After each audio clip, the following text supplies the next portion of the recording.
గుండెల నిండా ధైర్యం నింపుకొని తెలంగాణ నలుమూలల 4 కోట్ల మందిని చైతన్యం చేస్తూ తండాలలో గూడాలలో మారుమూల పల్లెల్లో ప్రతి తలుపును ప్రతి గుండెను తట్టి డిసెంబర్ 7, 2023 నాడు ఇదే ఎల్బీ నగర్ మైదానం సాక్షిగా మన నాయకురాలు తెలంగాణ ప్రదాత శ్రీమతి సోనియా గాంధీ గారి నాయకత్వంలో యువకులు రాహుల్ గాంధీ గారి నేతృత్వంలో ఇక్కడనే ప్రజారాజ్యం ప్రజా పరిపాలన ఇందిరమ్మ రాజ్యాన్ని ఇక్కడనే మనం ఏర్పాటు చేసుకున్నాం.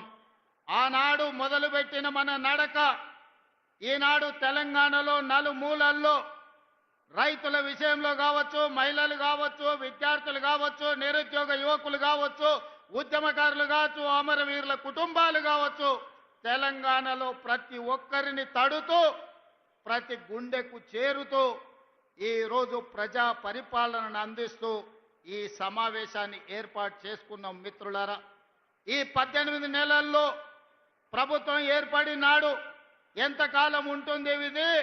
3 నాళ్ళ ముచ్చటనే అన్నవాళ్ళు ఉన్నారు. 3 నాళ్ళు అయిన తర్వాత ఈ ప్రభుత్వం ఉంటుంది కానీ సంక్షేమ పథకాలు అమలు చెయ్యలేరు అన్నారు. సంక్షేమ పథకాలు అమలు చేసిన తర్వాత వీళ్ళు కలిసి ఉండరు, రోజు కలహించుకుంటారు, కాంగ్రెస్ వాళ్ళకు కలిసి ఉండే లక్షణమే లేదు అన్నారు. అక్కడి నుంచి ఈనాడు కలిసి ఉండడమే కాదు, ఈరోజు కలిసికట్టుగా నడుము బిగించి నవ్విన వాళ్ళ ముందల తలెత్తుకొని నిలబడే విధంగా నిటారుగా నిలబడి సంక్షేమాన్ని, అభివృద్ధిని, విద్యను, ఉద్యోగాలను తెలంగాణ రాష్ట్రంలో అమలు చేసి దేశానికే ఆదర్శంగా నిలబడే తెలంగాణ మోడల్ని 18 నెలల్లో ఆవిష్కరించినాం.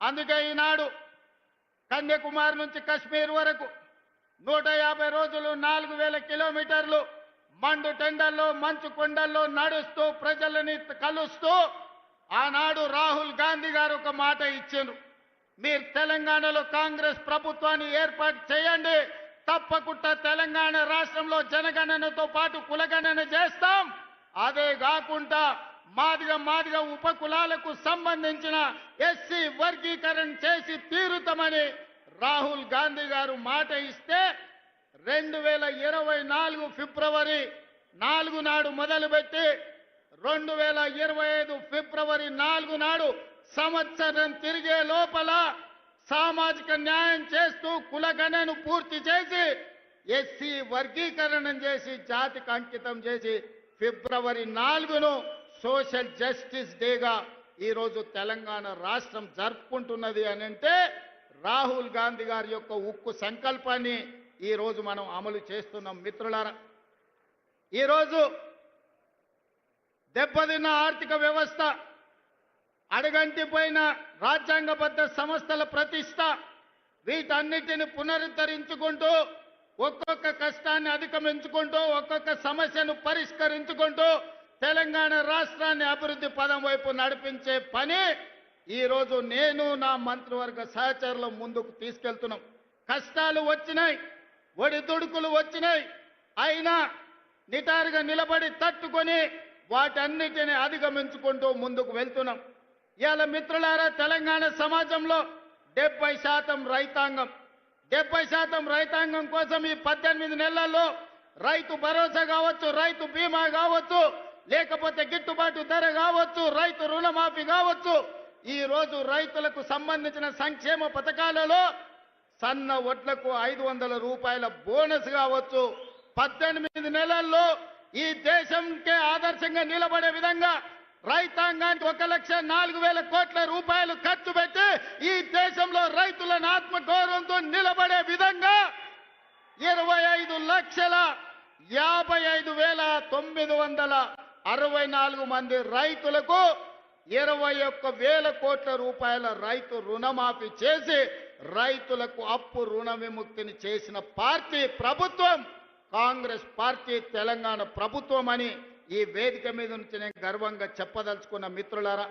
ఆనాడు మీకందరికీ తెలుసు, తెలంగాణ రాష్ట్రంలో రైతులు వరి వేస్తే వరి కొనుగోలు చేయక ఐకేపీ కేంద్రాలను మూతవేసి ఆనాటి ముఖ్యమంత్రి ఒక మాట అన్నాడు, ఎవరైనా రైతు వరి వేసుకుంటే మీరు ఉరి వేసుకున్నట్టే, నాకు సంబంధం లేదు, రాష్ట్ర ప్రభుత్వం వరి కొనుగోలు చెయ్యదు అని ఆనాటి ముఖ్యమంత్రి గారు చెప్పారు.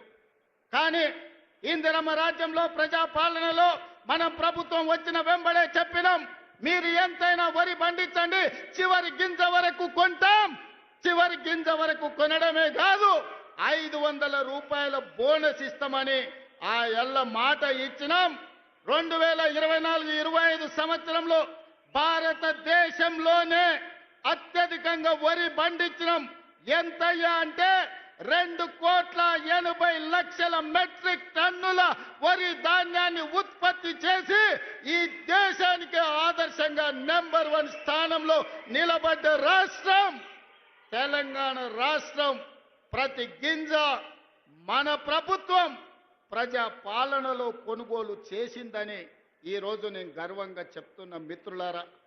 అందుకే ఈనాడు రైతాంగం మొన్న జరిగిన మీరు చూసిన రైతు భరోసా కార్యక్రమం అందరూ అనుకున్నారు, గోతికాడి నక్కలాకి ఎదురు చూసిండ్రు, ఒంటె పెదాలకు నక్క ఎదురు చూసినట్టు రైతు భరోసాలో ఈ ప్రభుత్వం విఫలం చెంది